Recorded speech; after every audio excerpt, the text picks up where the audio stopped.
سلام كما يتفعلوا زخبركم تقاتلتي نلوم خا قرب بزعبة بيتكوين مبرر خبيه قال حتى كاهم لسيه مع التو قسم دعنا خمسة علينا مالتي أمونغو بيتكوين بلوك تشين انتاي فلوليو زول حتى كلهم ناي بيتكوين ترانزاكشن هزباوي مفتاحيتاتن بلوك تشين زبهال فيرتشوال ليجر يمزغبو اتمزغب وصيتاو مغدي بقدم تختل زرزر ترانزاكشن እዚ ሌጀር እዚ ኣብ ነፍሲ ወከፍ ምስ መርበብ ቢትኮይን ዝተኣሳሰ ኮምፒተር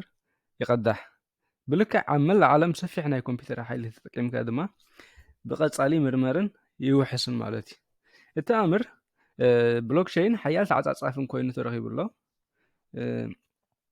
ሕጂ ድማ ንኸም ምሕደራ ቀረብ ሰንሰለት ዝኣመሰሉ ነገራት ዝውዕል ምስ ክሪፕቶ ካረንሲ ዘይተኣሳሰሩ ዝተፈላለዩ ብሎክቸይን ኣለዉ ቢትኮይን ብሎክቸይን ብፍላይ ነቲ ናይ ቢትኮይን ትራንዛክሽን ናይ ብሕት መፍትሕን ዝምዝግብ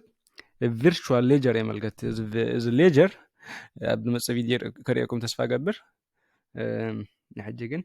ብከም ዘሎ ትረድእዎ ማለት እዩ ወይ ከዓ መኽዘን እዩ ማለት እዩ ሌጀር ናይ ቢትኮይን ካብ መኽዘን እዩ ማለት እዩ ካልእ ኣይኮነን ከመይ ጌርና ቢትኮይን ንጥቀም ንዝብል ሕቶ ከዓ ኣብ 2013 ንድሕሪት ዓመታት ተመሊስና ማለት እዩ ላስሎ ሃኒች ዝተባሃለ ኣፍቃሪ ቢትኮይን ወይ ያ ነጋዳይ ማለት እዩ ንዝኾነ ናብቲ ኣብ ጃክሲንቨል ፍሎሪዳ ዝርከብ ገዝኡ 2 ፒዛ ዘብፅሕ ሰብ 10,000 ቢትኮይን ሽዑ ዓስታት $25 ማለት እዩ ዝዋግኡ ዝህብ መልእኽቲ በርድ ፈጢሩ ነይሩ ሕጂ ማለት እዩ ናይ 25 ቅርሺ 10,000 ቢትኮይን ነይሩ ማለት እዩ ሕጂ ኸና ሓንቲ ቢትኮይን 30,000 ኣሎ ማለት እዩ ሚልዮናት ኣማይት ሚልዮናት ማለት እዩ ከምቲ ኣፈ ታሪክ ዝሕብር እንተኮይኑ እተን 2 ፒዛታት ካልእ ብኣግኡ ቢትኮይን ዝወሰደ ሰብ ኣብ ሓደ ናይቲ ከባቢ ፓፓ ጆንስ ዝገዝአን ንፈለማ እዋን ዕወት ምዕዳግ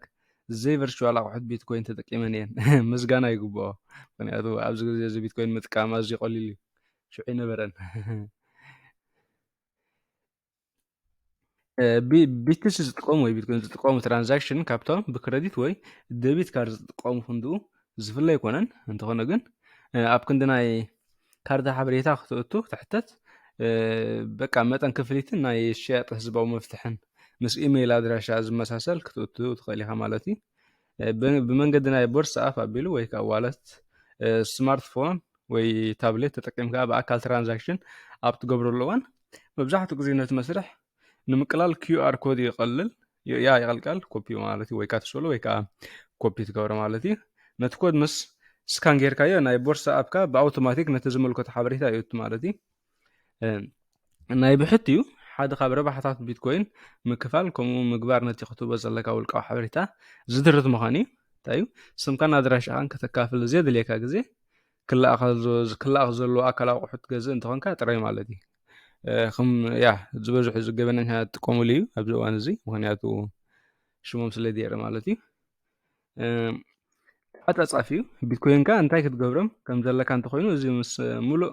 ብምሉእ ኣብ ውልቃዊ ረብሓኻ እዩ ዝምርኮስ ማለት እዩ ገለ ንፅቡቅ ገለ ንኽፉእ ማለት እዩ ገለ ከም ሓሳባት ብኤክስቼንጅ ወይ ቢትኮይን ኤቲኤም ተጠቂምካ ብጥረ ገንዘብ ክሸጦ ትኽእል ኢኻ ብገንዘብ ክትልውጦ ትኽእል ኢኻ ብስቴብል ኮይን ጌርካ ማለት እዩ ከምቲ ካልእ ባጤራ ትገብሮ ብኢንተርኔት ወይ ኣብ ቨርሽታት ሕጡብን ሞርታርን ቢትኮይን ደቢት ካርድ ተጠቂምካ ክትጥፍኡ ትኽእል ኢኻ